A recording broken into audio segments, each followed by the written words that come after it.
بسم اللہ الرحمن الرحیم۔ السلام علیکم ناظرین، آپ دیکھ رہے ہیں جی کے ٹی وی اور میں ہوں تنویر بٹ۔ اس وقت ہمارے ساتھ موجود ہیں جناب general secretary Azad Kashmir trade wing اور سابق صدر چیمبر آف کامرس سہیل شجاع مجاہد صاحب۔ آئیے ان سے موجودہ صورتحال ہے جو میرپور کی کرونا کے حوالے سے، اس بارے میں ان سے جانتے ہیں کہ یہ کیا کہتی ہیں۔ السلام علیکم۔ وعلیکم السلام جی۔ سب سے پہلے تو میں شکریہ ادا کرتا ہوں بٹ صاحب آپ کا کہ آپ میرے پاس آئے اور ایک برننگ ایشو پہ آپ مجھ سے سوال کر رہے ہیں۔ تو اس سے میرے جو ہے اس میں تو یہ ہے کہ ہمیشہ جو ہے جب بھی کوئی لاک ڈاؤن پہلے بھی ہوتا رہا ہے تو تاجر برادری نے مکمل طور پر حکومت کا، انتظامیہ کا بھرپور ساتھ دیا، اور دوسری دفعہ جب ہوا تو اس وقت بھی ہم نے بھرپور ساتھ دیا، اور اس کے بدلے میں سمجھتا ہوں کہ اب تیسری دفعہ یہاں پہ جو حالات جو ہے وہ خراب ہیں، اس میں کوئی شک نہیں کہ اپنی بساط کے مطابق ڈی ایچ او صاحب بھی اور ڈی ایچ کیو کے جو ڈاکٹر صاحب ہیں اور ان کا عملہ ہے وہ اپنی جگہ پہ کام کر رہے ہیں، اور اپنے جو ہے وہ مطلب یہ ہے کہ ڈیوٹی جو ہے بڑی اچھے طریقے سے سر انجام دے رہے ہیں۔ اچھا یہ بتائیے گا کہ ابھی بھی جو ہے نا 2-3 دن سے میرپور میں لاک ڈاؤن لگانے کا جو ہے وہ بعض گاہ سنائی دے رہی ہے، تو اس بارے میں آپ کیا کہنا ہے کہ پچھلی دفعہ بھی جو لاک ڈاؤن ہوا تھا اس میں تاجروں کے اور عوام کو کافی مشکلات تھیں، حکومت نے اور انتظامیہ نے جو ہے نا وہ تاجروں کے لیے اور عوام کے لیے کچھ بھی نہیں کیا، کوئی ریلیف نہیں دیا ان کو۔ تو اس بار بھی ابھی بھی جو لاک ڈاؤن جو ہے وہ 1-2 دن میں جو ہے نا وہ شروع ہو جائے گا، تو اس حوالے سے آپ کی کوئی میٹنگز وغیرہ ہوئی ہیں ڈی سی صاحب سے یا انتظامیہ سے یا کسی سے؟ جی ابھی تک تو ڈی سی صاحب تو تبدیل ہو گئے ہیں، نئے جو آئیں گے کل پرسوں تو وہ ان سے ہم ملیں گے یا وہ ہمیں بلائیں گے۔ تو کمشنر صاحب یہاں پہ کچھ میٹنگ کی ہے، مگر انہوں نے، ہم سٹیک ہولڈر ہیں، ابھی تک ہمیں کوئی اطلاع نہیں ہے، نہ ہی ہمارے ساتھ کسی نے میٹنگ کی ہے، نہ ہی ہمیں پتہ ہے۔ تو ہمارا جو موقف ہے وہ یہ ہے کہ پچھلی دفعہ بھی گورنمنٹ آزاد کشمیر نے 3 مہینے کا لاک ڈاؤن کیا تو کسی کو، تاجروں کو کوئی ریلیف نہیں دی گئی، چھوٹے لوگوں کو، تاجروں کو جو دیہڑی دار ہیں ان کو کسی کو بھی ایک پینی بھی جو ہے وہ نہیں دی گئی، اور لاک ڈاؤن جو ہے مسلسل کیے رکھا۔ اب ہم یہ کہتے ہیں کہ وہ یہ اگر اتنی گمبھیر صورتحال ہی آ رہی ہے جس طرح کے یہ بتا رہے ہیں، تو میں سمجھتا ہوں کہ آپ، ہمارے جو خیال میں یہ ہے کہ یہ 70% کاروبار کھول کے رکھتے ہیں، اس میں بیشتر کاروبار جو ہیں ایسے ہیں جہاں پہ بہت زیادہ رش ہوتا ہے۔ مقصد تو یہ ہے کہ کرونا کو ختم کرنا ہے۔ تو کرونا کو کس طرح ختم کرنا ہے جی؟ کہ آپ ایس او پی پر عمل کریں اور فاصلہ رکھیں۔ ایسی جگہوں پہ کام جاری و ساری رہتا ہے جہاں پہ نہ کوئی فیصلہ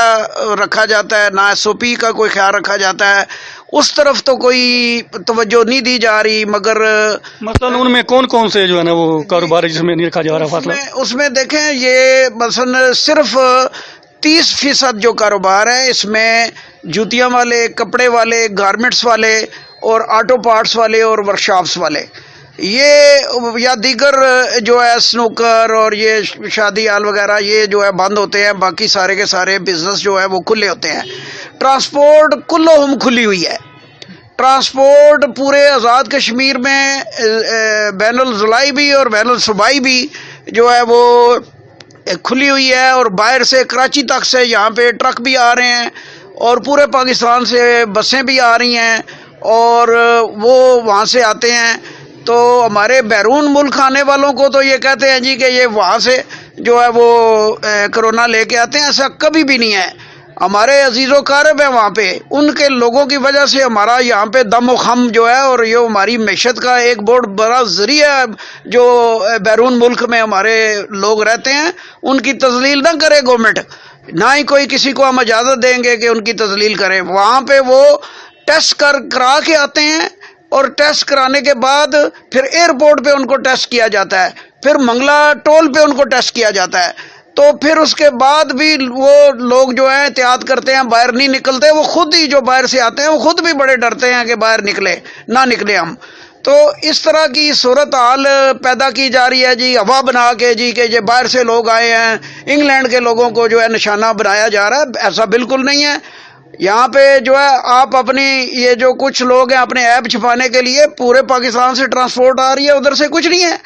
تو صرف انگلینڈ سے جو لوگ آتے ہیں اس کو کہتے ہیں جی کہ ان کی وجہ سے کرونا، ایسا نہیں بات ہے۔ اچھا ایک بات یہ بھی ہے کہ آزاد کشمیر کے باقی ضلع میں جو ہے نا وہ لاک ڈاؤن کا جو ہے نا وہ کوئی اس طرح کا معاملہ نہیں ہے، تو خصوصاً یہ میرپور میں ہی ایسا کیوں ہوتا ہے، اس بارے میں آپ کیا کہتے ہیں؟ دیکھیں جی، میرپور میں کیونکہ یہ میرپور سونے کی چڑیا ہے ہر ایک کے لیے،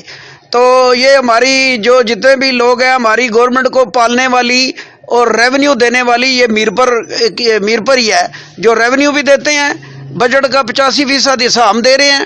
اور اس کے بعد جو ہے لوگ بھی جو، میں اب زیادہ بریکی میں نہیں جانا چاہتا، آپ کو علم بھی ہے مجھ سے زیادہ، اور جو مجھے سن رہے ہیں ان کو بھی علم ہے کہ یہاں سے بڑے بڑے لوگ مستفید ہو رہے ہیں، اور مطلب کہ وہی ہمارے جو ہے جو مستفید ہو رہے ہیں وہی ہمیں نہیں چاہتے کہ یہ لوگ جو ہے ہماری معیشت کو تباہ و برباد کر دیا گیا ہے۔ یعنی آپ سمجھتے ہیں کہ یہ میرپور کے خلاف ایک سازش ہو رہی ہے؟ دیکھیں جی، سازش کہیں یا کچھ کہیں، میں سازش بھی ہو سکتی ہے، مگر میں سمجھتا ہوں کہ یہ میرپور کو جان بوجھ کر جو ہے ہٹ کیا جا رہا ہے، اور اس کی معیشت کو پھلنے پھولنے نہیں دیا جا رہا۔ اس کے اداروں کا کیا حال ہے، ان کے اور جو چیزیں ہیں ان کا دیکھیں، جو پورے آزاد کشمیر سے جو ہے وہ یہاں پہ ملازمتیں دی جا رہی ہیں، ہمارے نوجوان بچے ڈگریاں لے کے گھوم رہے ہیں، بے شمار مسائل ہیں، مگر اس وقت جو ہے وہ میں سمجھتا ہوں کہ جو صورت حال ہے وہ میں آپ کو یہ بیان کرنا چاہتا ہوں کہ جناب یہ 70% اگر آپ کھولیں گے اور ٹرانسپورٹ بھی کھولیں گے، رکشے بھی کھولیں گے اور ویگنیں بھی کھلیں گی، وہ بھی ہمارے بھائی ہیں، ہم یہ ان کا کاروبار بند نہیں کرانا چاہتے، مگر ہم کہتے ہیں کہ اگر اتنی گمبھیر صورت حال ہے تو آپ برائے مہربانی کرفیو لگا دیں، لوگوں کو 4-5 دن کے ٹائم دیں، ان کو کہیں جی اپنی خوراک اور اپنی چیزیں اکٹھی کر لیں، صرف جو مریض ہیں وہ باہر جائیں، اور گھر کا ایک فرد جو ہے وہ کسی صورت میں چلو کوئی ٹائم رکھیں، اس ایک بندہ جا کے وہ کوئی جو چیز لینی ہے وہ لے آئے، اور باقی کلو ہوم جو ہے وہ ان کو آپ جو ہے وہ کرفیو لگا دیں، تاکہ ہمیں بھی پتہ چلے کہ یہ کرفیو کے بعد بھی یہ ہوتا ہے یا نہیں ہوتا۔ تو مجھے یہ بتائیں، اگر یہ پہلے 4 مہینے لگائی رکھا ہے انہوں نے اپنا لاک ڈاؤن، پھر انہوں نے 2 مہینے لگایا، اور مجھے بتائیں کتنا قابو پا لیا ہے۔ پچھلی دفعہ جو لاک ڈاؤن لگایا گیا تھا، لاک ڈاؤن لگانے سے پہلے جو ہے وہ 8% تھا، اور لاک ڈاؤن کے بعد جو اعداد و شمار ٹی وی پہ پاکستان پہ ایک ٹی وی پہ چلے وہ 25% کے آزاد کشمیر میں میرپور کے چلے، تو مجھے یہ بتائیں لاک ڈاؤن کے بعد 8 سے 25 ہو گئے، تو اب ہمیں کون گارنٹی دے گا، کون ذمہ دار ہے کہ ہماری معیشت کو بھی تباہ کر دیں اور یہ کرونا بھی جو ہے وہ ختم نہ ہو؟ تو پھر اب آپ اگر انتظامیہ جو ہے نا وہ لاک ڈاؤن کی طرف جاتی ہے تو آپ کا اگلا لائے عمل کیا ہوگا؟ دیکھیں جی، ہمارا لائے عمل جو ہے وہ یہ ہے کہ معیشت، ہم ایک ہی بات کرتے ہیں، ہم جب کہہ رہے ہیں کہ ٹھیک ہے جی آپ نے اگر کوئی حکومت کے پاس کوئی بندوبست ہے لوگوں کا، وہ ان کو کوئی اپنا فنڈ مہیا کرے، جو ہم اپنے لیے نہیں مانگتے، جو دیہڑی دار ہیں ان کو فنڈ مہیا کرے، اور کرفیو لگا دیں، بالکل بند کر دیں، تاکہ ایک دفعہ جو بھی ہو نہ ہو وہ ہو جائے، اور 10-15 دن 10 دن لگا لیں، 5 دن لگا لیں، تاکہ پتہ چل جائے کہ یہ واقعی کس وجہ سے ہے، وہ تو چیز سامنے آئے۔ تو صرف معیشت کو تباہ کرنا ہے اور 30% لوگوں کو جو ہے وہ آپ نے تختہ مشق بنانا ہے، ایسے نہیں ہونا چاہیے۔ یہ آزاد کشمیر کی باقی جگہوں پہ نہیں ہے، پاکستان میں آج رات کو ٹی وی پہ میں نے دیکھا ہے 15 تاریخ سے سلما ہال بھی کھل رہے ہیں، پارک بھی کھل رہے ہیں، تمام چیزیں 15 مارچ سے وہاں پہ کھل رہی ہیں، اور مجھے سمجھ نہیں آتی وہاں پہ ٹیسٹ بھی کوئی نہیں لے رہا۔ میں دیکھتا ہوں یہ جیلم دینا کافی جگہوں پہ ٹیسٹ لینا ہی لوگوں نے چھوڑ دیے ہیں، اس لیے کہ ان کو پتہ نہ چلے جی کہ کرونا کا۔ یہاں پہ 500 لوگوں کا اگر ٹیسٹ کریں گے تو اس میں رزلٹ تو آئے گا۔ ہاں جی، یہاں پہ ایک لیتے ہیں بریک، اور بریک کے بعد ہاں جی، بریک سے پہلے ہم شجاع مجاہد صاحب سے بات چیت کر رہے تھے، تو آئیے دوبارہ ان سے پوچھتے ہیں۔ اچھا یہ بتائیے گا کہ 1-2 اور بھی مسئلے ہیں میرپور شہر کے، مثلا جس میں رٹھوا ریحام برج ہے، ابھی تک وہ مکمل نہیں ہو سکا، تو اس بارے میں آپ کیا کہتے ہیں؟ دیکھیں جی، رٹھوا ریحام برج تو یہ بھی ایک بہت بڑی سازش ہے، کچھ لوگوں کی جو زمینیں ہیں وہ دائیں بائیں ہیں، وہ کچھ وہ بھی عنصر سامنے ہیں، اور کچھ ہماری جو ہے اس میں میں سمجھتا ہوں کہ جو محکمے اس پہ کام کر رہے ہیں ان کی بہت بڑی نااہلی ہے کہ ان کو کوئی نہیں ہے، بلکہ میں تو یہ کہوں گا کہ موجودہ حکومت کو بالکل کوئی پرواہ نہیں ہے میرپور کے معاملات کی، اور یہ ایک میگا کرپشن ہوئی ہے۔ یہ 3 پروجیکٹ جو ہمیں ملے تھے، ایک ریام پل، سیوریج سسٹم اور گریٹر واٹر، ابھی تک نہ گریٹر واٹر ہمیں ملا ہے، اس پہ بلین جو ہے وہ اس کی جو ہے وہ اس میں کرپشن ہوئی ہے، بہت بڑی کرپشن ہوئی ہے، کوئی پوچھنے والا نہیں ہے۔ تو پاکستان میں اگر لوگوں کو کرپشن کے بارے میں پوچھ رہے ہیں تو یہاں کیوں کھلی چھٹی دے رکھی ہے؟ جن لوگوں نے پیسہ کھایا ان کو پکڑیں اور ان کو ننگا کریں، ان سے پیسے وصول کریں، اور یہ جو کام رکے ہوئے ہیں اس پہ لگائیں۔ اور ریام پل تو اتنا ضروری ہے، بلکہ یہ کوٹلی تک کے لوگ جو ہے، کوٹلی کے، چکسواری کے، پلاگ کے،